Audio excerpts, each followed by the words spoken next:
Friends, I hope आप सब अच्छे होंगे और दिल लगाकर पढ़ाई कर रहे होंगे। ये जो वीडियो है ये होने वाली है क्लास 10th के लिए। चैप्टर का नेम है सेक्टर ऑफ इंडियन इकोनॉमी। इसके पहले भी कुछ पार्ट्स आए हुए हैं, आप ज़रूर चेक कीजिएगा जिससे आपको एक क्लियर हो जाए बाकी का चैप्टर भी जो हो चुका है। तो आज जो हमारा टॉपिक है वो है organised and unorganised sector of an economy. तो हमने देखा लास्ट जो क्लासेस थी उसमें प्राइमरी, सेकेंडरी, टर्शियरी के बीच में हमने डिफरेंसेस देखे थे। तो हमने काफ़ी हद तक समझ लिया था कि सेक्टर्स कैसे कैसे काम करते हैं। आज जो हम बात करना चाहते हैं वो हम करेंगे कि वर्कर्स जो होते हैं उनको जॉब्स कैसे मिलती हैं ऑर्गेनाइज्ड एंड अनऑर्गेनाइज्ड सेक्टर में।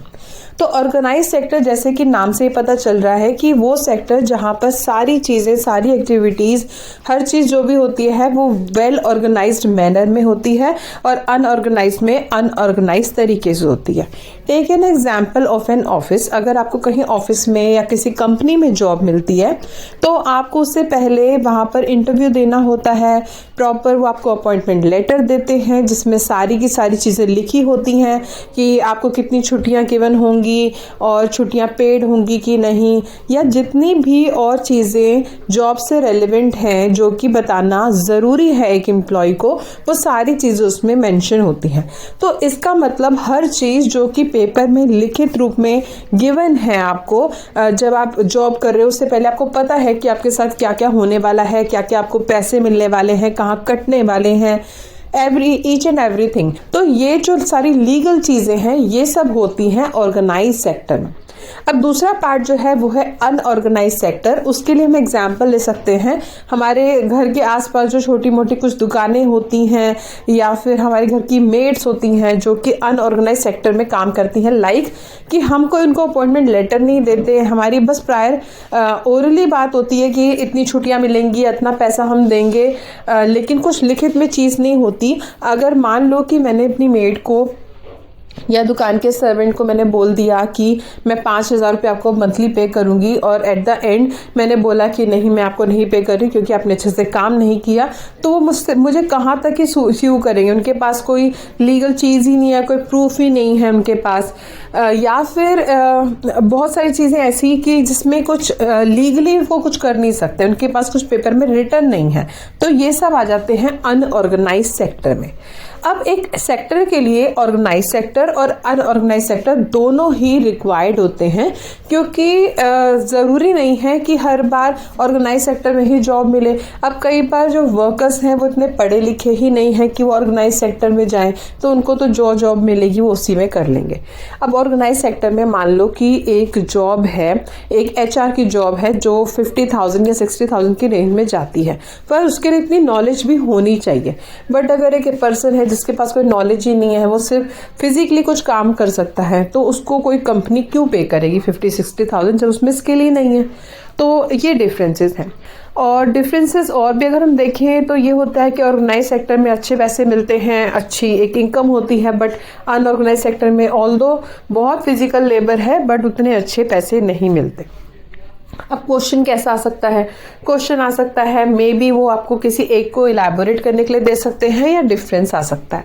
डिफरेंस जब भी आपको आए SST में या फिर साइंस में, आपको हमेशा टैबुलर फॉर्म में ही देना चाहिए, उससे आपके नंबर अच्छे आते हैं। और जो आपके टैबुलर फॉर्म में भी जो आप बनाओगे उसमें एक आपको फर्स्ट कॉलम जो है वो बेसिस के लिए ज़रूर छोड़ना चाहिए, और फर्स्ट पॉइंट जो होता है वो हमेशा डिफाइन करना चाहिए। तो फर्स्ट पॉइंट में आप डिफाइन करना ऑर्गेनाइज्ड एंड अनऑर्गेनाइज्ड सेक्टर को, और उसके बाद आप जो जो सीरीज में ऐड करना चाहते हैं वो लिख सकते हैं। तो एक और चीज़ है कि अगर हम कहें कि which sector is better, either organised और अनऑर्गेनाइज्ड, तो दोनों के ही कुछ अच्छी बातें हैं, कुछ बुरी बातें हैं। डिपेंड करता है पर्सन पे, कंपनी पे कि उसको कौन सी सेक्टर में हायरिंग करनी है। अब अगर एक कंपनी है तो उसमें कुछ हायरिंग जो होती हैं वो फॉर्मली भी होती हैं, मतलब ऑर्गेनाइज्ड भी होती है, कुछ अनऑर्गेनाइज्ड भी होती हैं। ये टोटली डिपेंड करता है पर्सन टू पर्सन जो वहाँ जॉब करना चाहता है। एक एग्जाम्पल मैं आपको दे सकती हूँ कि जैसे एक मेड है, वो आपके यहाँ काम करती है और उसके बेटे की तबीयत खराब हो गई तो 10 दिन की वो छुट्टी मांग रही है। अब ये मेरी मर्जी है कि मैं उसको छुट्टी दूं या नहीं दूं, और अगर दूं तो वो पेड दूं या उसके पैसे मैं काटूं। तो अनऑर्गेनाइज सेक्टर में सब कुछ जो होता है वो डिपेंड करता है आपस की म्यूचुअल अंडरस्टैंडिंग में, या फिर जो मतलब एम्प्लॉयर है उसके ऊपर डिपेंड करता है कि वो क्या चाहता है। वो चाहे तो पेड भी कर सकता है कि चलो कोई बात नहीं, मजबूरी है नहीं आ पा रही तो चलो उसकी पेमेंट भी मैं दे सकता हूँ, या फिर वो कहे कि नहीं तुम 10 दिन नहीं आए तो मैं इसके पैसे काट रहा हूँ। तो बहुत सारे इसके क्राइटेरिया हैं, एस्पेक्ट्स हैं, ये डिपेंड करेगा टोटली पीपल्स के ऊपर, जो लेबर है और जो एम्प्लॉय है। अब सबसे इम्पॉर्टेंट चीज़ जो मैंने आपको भी बताई थी कि ऑर्गेनाइज सेक्टर में एक बेनिफिट जो होता है वो ये होता है कि यहाँ पर क्योंकि ऑर्गेनाइज्ड है, सब कुछ लिखित में है, तो अगर कंपनी कुछ भी तरीके से एक्सप्लॉइट करती है एम्प्लॉयज़ को तो वो स्यू कर सकते हैं, वो क्वेश्चनिंग कर सकते हैं और कंपनी को जवाब देना पड़ेगा। जो हमारा नेक्स्ट टॉपिक है बुक में, how to protect workers in an unorganised sector, ये एक टॉपिक गिवन है। तो उसको भी मतलब जो गवर्नमेंट है उसको कुछ हद तक ऑर्गेनाइज कर देना चाहिए। लाइक मैंने अगर कोई मेड रखी है तो मैंने अपने आसपास के पुलिस स्टेशन में उनकी इंक्वायरी वगैरह लिखवा दी, उससे मेरी भी सेफ्टी हो जाएगी कि कभी आपने देखा होगा कि रोबरी या फिर ऐसे कोई केसेस वगैरह होते हैं तो उससे भी बच जाऊंगी मैं। और दूसरा उसके लिए भी अच्छा होगा कि कुछ हद तक हमारे जो वो एडमिनिस्ट्रेशन उसको पता है कि मैं यहाँ जॉब करती हूँ, अगर इन्होंने मुझे कभी एक्सप्लॉइट किया तो मैं बता सकती हूँ उनको या फिर कंप्लेंट कर सकती हूँ। इसके अलावा गवर्नमेंट को और भी कुछ स्टेप लेने चाहिए ताकि ये जो ऑर्गेनाइज सेक्टर अनऑर्गेनाइज सेक्टर में वर्कर्स हैं इनकी भी कुछ इनके लिए भी कुछ अच्छा हो सके। तो बस यही 2 टॉपिक्स थे इस चैप्टर में, और एक क्लास में और लूँगी जिसमें आपको थोड़ा सा और मैं आपको कुछ केस स्टडी के बारे में बताऊंगी और कुछ क्वेश्चन हम डिस्कस करेंगे। आई होप आपको ये चैप्टर समझ आया होगा। बाकी की भी वीडियो ज़रूर देखना, उसमें आपको और अच्छा क्लियर हो जाएगा ये पूरा चैप्टर जो है सेक्टर्स के ऊपर।